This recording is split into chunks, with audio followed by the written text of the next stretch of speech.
कि किस तरह से मुसलमानों की संपत्ति को अडानी के हाथ में बेच दिया जाए।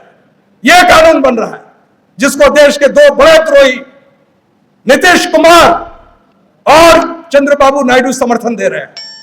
इतिहास कभी उनको माफ नहीं करेगा।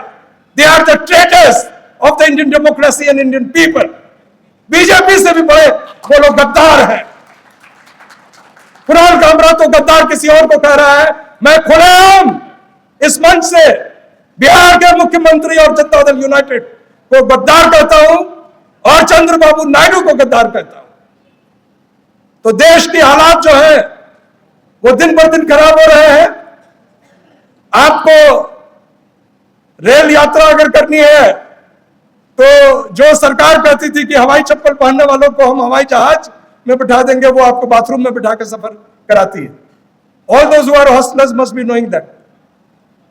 I will not take long, sir. Just one statement. My very important friend and Dalit activist, Dr. Ratan Lal अभी एक बहुत जबरदस्त बात बोली।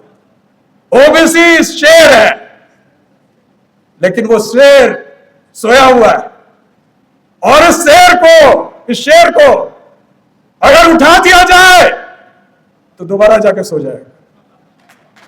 हमारे ही लोग मंदिर में घंटा बजा रहे हैं, हमारे ही लोग मस्जिदों के आगे जाकर डीजे बजा रहे हैं, हमारे ही लोग इनकी पालकी ढो रहे हैं और हमारे बच्चे शिक्षा से महरूम हो रहे हैं। हमारे लोगों को दवाई नहीं है और हमारी जनता जो है बिना नौकरी के, बिना किसी रोजगार के सड़कों पे घूम रही है। पंकज जी ने बहुत महत्वपूर्ण बात कही थी कुर्था में बाबू जगदेव प्रसाद को लेकर कि उनको कुंदा मारा गया था। कुंदा नहीं, गोली मार दी गई थी। उनकी मृत शरीर लाश पड़ी हुई थी और जिन लोगों ने गोली मारी थी जो सवर्ण समाज के लोग थे, चुनौती दिया था कि कोई इनकी लाश को छूने आ जाएगा तो हम उसे भी यही हश्र करेंगे। जानते हैं कौन दो लोग सबसे पहले गए थे? राम लखन सिंह यादव और बीपी मंडल सबसे पहले, और उन्होंने बिना पुलिस के उनके शरीर को एक सम्मान पूर्वक वहां से उठाकर पीएमसीएच लाने का काम किया था। तो ये अगर ओबीसी एकता रहेगी जो कभी त्रिवेणी संगम में दिखी थी, और तमिलनाडु, मैं तेलंगाना के लोगों से खास तौर से कहता हूं, पूनम प्रभाकर जी भी श्रीनिवास गौड़ जी से खास तौर से अपील करता हूं कि आपके यहाँ जो मुद्दीराज है, आपके यहाँ जो विश्वकर्मा है, आपके यहाँ जो यादव है, आपके यहाँ जितने ओबीसी अगर इकट्ठे हो जाएंगे तो राज आप ही का रहेगा। You are the most important and most populous people in Telangana and Andhra Pradesh. क्या आप समझते हैं कि ये भारतीय जनता पार्टी की सरकार 9th शेड्यूल में इसको देगी? जो सरकार national commission for backward classes whose only chairman has been appointed for last 3 years, the whole commission has not been constituted because OBC issues will be raised there, because the former chairman Dr. Bhagwan Lal Sahni, who was also a BJP person, but he effectively intervened in manipulation of rosters in the central universities.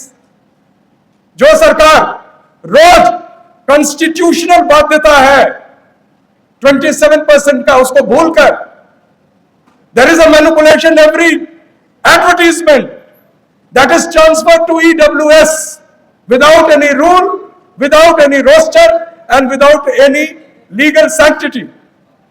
क्या वो सरकार 9th schedule में उसको डालेगी? ये एक political exercise हो सकता है।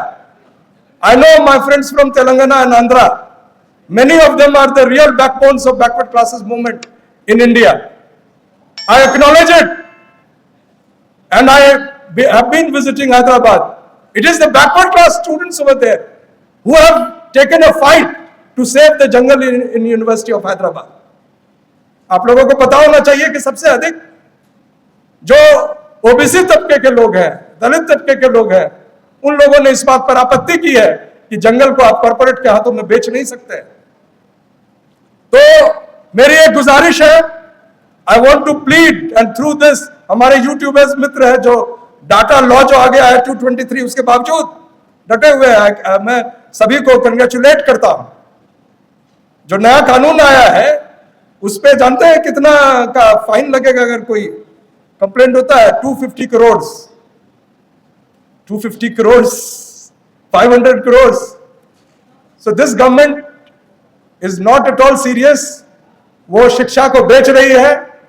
Let me inform the students over here that the fees of Jamia Millia 10 days ago was raised to 44%. 44% fees बढ़ा दिया गया जामिया का. और डीयू के कॉलेजेस में आ गए हैं नोटिस. शिक्षा जो है वो गरीबों का नहीं रहेगा. ये इस सरकार का फैसला है और वो उसको बड़ी बखूबी. One thing is very important to be noted for this government, that they follow their agenda very meticulously. देश में बेरोजगारी है, महंगाई है, लेकिन आज 10 बजे 11 बजे रात तक बहस होगा वक्फ बोर्ड पर, वक्फ बोर्ड के कानून पर.